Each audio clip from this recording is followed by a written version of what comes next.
Welcome to the 6th lesson of the Plutus Pioneer program. Smart contracts can hold millions worth of assets, so it's kind of a big deal to make sure they work as we expect them to do. Unit and property testing is a big part of it, so this lesson it's all about that. We'll start by introducing you to the state monad, because the library that we use to test our validators, the Plutus Simple Model Library, uses it. Then we'll learn how to use this library to unit test our validator and how to combine it with quick check to property test our validator. And after that, we're going to see how to write the same tests, but we'll lose it, and we're going to present the homework. This week's homework is pretty cool. We provide you with an exploitable smart contract and explain you how it can be exploited. Then it's your job to write the test to catch the vulnerability and patch it. It's going to be fun. Let's get started. We've been using fairly simple Haskell so far. That's because we're not using the contract monad from Plutus apps, and the actual code needed for the validators is pretty straightforward. We do have to test our smart contracts now. And for that, we're going to use a library called Plutus Simple Model that uses the state monad to keep track of the state of the blockchain while we are performing some transactions. So, if you know how the state monad works, feel free to skip this introduction. If you don't, we won't go over the concepts of functor, applicative monad, etc. But we are going to see an example of a fake testing library we're going to build using the same level of Haskell we've been using so far and with the state monad, so you can see in practice what it does. Hopefully, with just that and going over a bit of the new syntax, you will be able to tackle the rest of the lesson. If it gets a bit too complicated for you or you want to know more, I will leave some resources in the description of the video so you can learn more. Let's get started. So, the first thing we're going to do is to create a couple of helper function and types, starting with the UTXO data type. This type contains the owner of the UTXO as a string and the value of the UTXO as an integer. Then we create the mock blockchain type that is just a wrapper around a list of UTXOs. So our mock chain is just a list of UTXOs. And finally, we are going to create an initial state of our blockchain by creating our first UTXO. The first and only UTXO of our blockchain is going to be one that contains a single UTXO that is owned by Alice, and it has 1,000 whatever ADA. Now that we have our types and our initial state, let's create a function to transfer money from one person to another. This function will be called sendValue. It will take a string containing the name of the user that sends the value, an integer representing the amount of value to be transferred, the person that receives the transaction, and finally, we provide the current state of the blockchain. We need this state to know which UTXOs to consume and to create. At the end of the day, this function will return a tuple containing a boolean that is true if the transaction successfully completed, false if it didn't, and a new state of the blockchain. This state will be the same as before if the transaction fails, but it will change if the transaction succeeds, because the UTXOs will be different. So we name our parameters from amount to the mock state, and the first thing we're going to do is to take all the sender's UTXOs from the current state of the blockchain. We start by checking which are the UTXOs from the sender. because our fake blockchain is just a list of UTXOs, the only thing I need to do is to filter everything that is from the owner inside the list of the UTXOs of my blockchain. That will give me a list of UTXOs that are all owned by the sender. I'm also going to take all the UTXOs except from the sender because my naive coin selection algorithm is going to take all the UTXOs from the owner, consume them all, and then create a single UTXO with the change. So I need to get the blockchain without all the sender's UTXO so I can later put it as a part of the final state of the blockchain. Then I calculate the total sender funds. I'm just adding up all the values of all the sender UTXO. I create the receiver UTXO, which is just a UTXO owned by the receiver that contains the amount that the sender wants to send. And finally, I'm going to create the UTXO that contains the change of the sender. As you can see, is a UTXO owned by the sender that has the total sender funds minus the amount he's just sent. And now that we have all these helper functions ready, we can actually compute the transaction. So if the total sender funds is bigger or equal than the amount, then I'm going to create the pair of the Boolean and mock blockchain we have to return. And I'm going to return true because I can make the transaction. And I'm going to create a new mock blockchain, a new state of the blockchain that contains the receiver UTXO, the sender change, and the blockchain without the sender UTXOs. So at the end of the day, this state represents a transaction that consumes all UTXOs of the sender and creates two new UTXOs, the receiver's UTXOs and the change from the sender. That's it. In the case that the total sender funds were less than the amount, we return false and the same mock state that I passed as a parameter. So the state of the blockchain is unchanged. That's the whole function to send a value in our fake blockchain. Now let's test it out.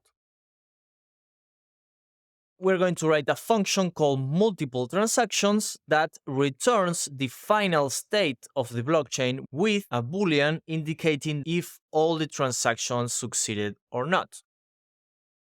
So because we already did the hard part by creating the send value function, the only thing we need to do is to actually use it. So we apply the send value function to make Alice send 100 ADA to Bob with the initial blockchain state. This is the initial state that we created as a helper function that just contains a single UTXO owned by Alice that has 1000 ADA. So once we do this, we get as a return the pair containing that a Boolean called isOK that it should be true because Alice has 1000 and just sent 100. And the new state of the blockchain containing two UTXOs. One is a UTXO owned by Alice containing 900 ADA, and another one, a UTXO owned by Bob containing 100 ADA. But now we have to make more transactions. In this case, Alice wants to send 300 ADA to Bob now. In this case, we have to take the new state of the blockchain, the mock S1, because we already consumed this initial mock state. So we pass the mock state 1 and we get a new pair containing isOK2 of type Boolean that should contain true because Alice has 900 and sends 300 to Bob, so she can make the transaction. And another new state of the blockchain called mock X2. And we keep doing this over and over until we finish all our transactions. At the end of the day, we're going to check that all transactions pass successfully, and we're going to provide the last state of our blockchain. If we test this out, Cabal, REPL, state, we can say multiple transactions, and as you can see, it returns a pair with a boolean and the mock blockchain. So if we take the first one in the pair, we see that all the transactions successfully passed. And if we take the second, we see that we get the last state of the blockchain. If we do the math, Alice sends 400 to Bob, so she should have 600. And Bob receives 400, but sends 200 to Rick, so it should have only 200, and Rick should have 200. So let's see. UTXO owner Rick of value 200, owner Bob of value 200, perfect, and owner Alice of value 600. Technically, it works, but we have to do this threading of the state initial to S1, 1 to get the 2, and 2 to get the 3, etc., etc. This is not only annoying, it's also error prone. We could easily change this S2 to S1 and this S3 to S2, and we will get a completely wrong answer just because we are not managing correctly the state. This is when the state monad comes in. The state monad hides all this threading of state and makes sure that everything that needs to happen in this sequence happens without you, the programmer, needing to worry about it. Let's create the same last two functions, but using the state monad so we can see the difference. So the send value function is going to remain mostly the same, but there are a couple of changes, especially in the type. As you can see, here we return a state type parameterized by mock and bool. If we take a look at the state type, we see that it's just a new type wrapper parameterized by the state that we want to keep track of and the value it has to return. And inside it has the run state function that takes a state and returns a tuple containing the value that we want to get and the possibly changed state. If we take this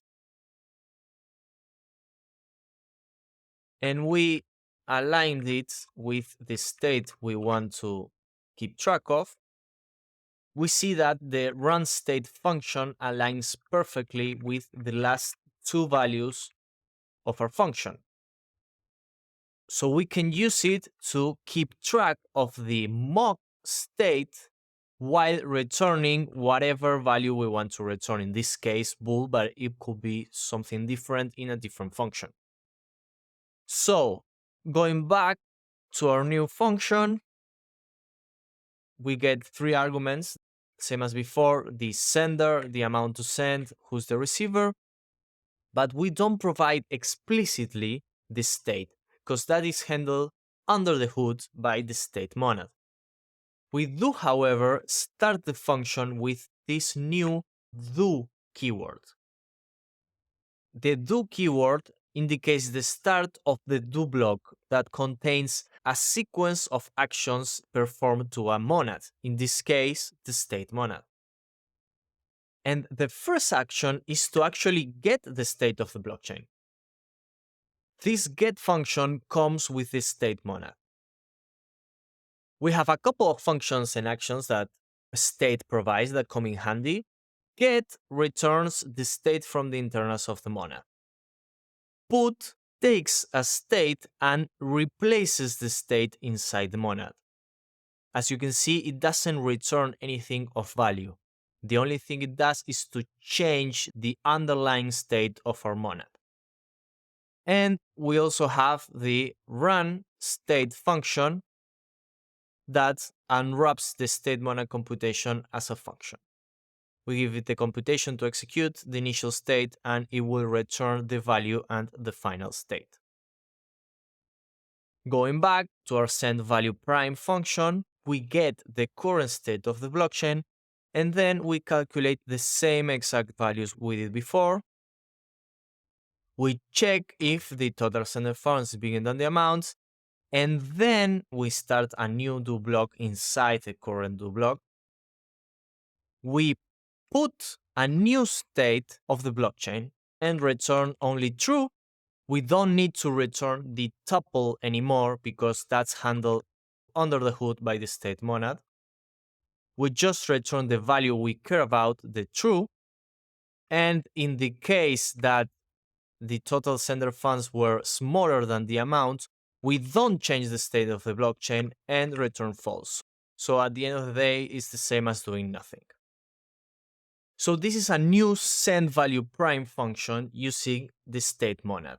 As you can see, the only difference is that instead of getting it as a parameter and returning it as a result to keep the thread going, we just need to get the current state that is handled behind the scenes, update it when needed, and return the value that we really care about. Now, to use this function, we create multiple txPrime function that takes no parameters and returns the pair of Boolean and mock we wanted all along. The difference, as you can see, is that we have here a do block that performs 3 different actions and returns a Boolean. This do block, highlighted here, is the first parameter of the runState function. It looks kind of the same, but the important thing is that, as you can see, we are not keeping track of the actual state. We just get the result of each transaction of type Boolean, and at the end of the day, we check that all of them are true and return the result. We start with the initial mock chain and we run the state. As you can see, the sendValuePrime function returns a state of mock and bool, but here we have a bool. This left arrow binds the result of performing an action to some variable with whatever name we want to give it. We are not saving the sendValue function inside isOK. We are actually running all the steps we saw previously when we defined the sendValuePrime function. We are running all those steps. We are updating the state of the blockchain and returning the true or false we promised we were going to return. This is what this left arrow means. Again, if this feels too vague and you want to learn more, I will give a link to the 11th lesson of the Haskell course that explains this in way more detail, and other resources that you can use to understand better what's happening. But at the end of the day, this left arrow means do whatever you need to do and give me back the result here. We don't need to use this left arrow. For example, we could just remove all this.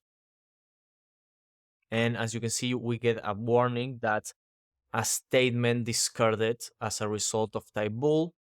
So we're getting a warning that we're getting a result of type boolean, but we're not doing anything with it. Maybe we want to do it, so the language server is letting us know. But my point is that if we remove all this OK and change this to true, the multiple transaction will work the same. Let's reload and let's do multiple prime.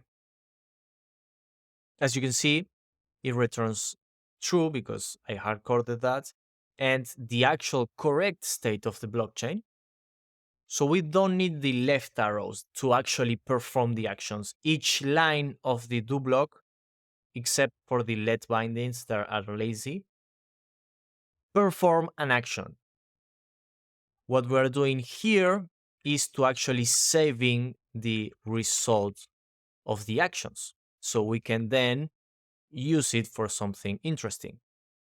But even if we use the result or not, the state will always get updated because that's the job of the state monad. And we can't forget about that. Now, these state and functions wouldn't be really useful for our purposes.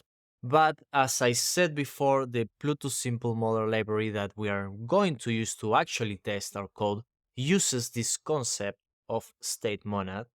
And if we look at the source code, we can see that they have the same mock blockchain we used before with just a couple of more details. And if we go down a bit, we have this new type run A that is a wrapper around the state of mock and A. We're going to see this run a lot. Every time you see this in the type signature, remember that it's just a wrapper around the state of a mock blockchain and whatever value we want to return at that time.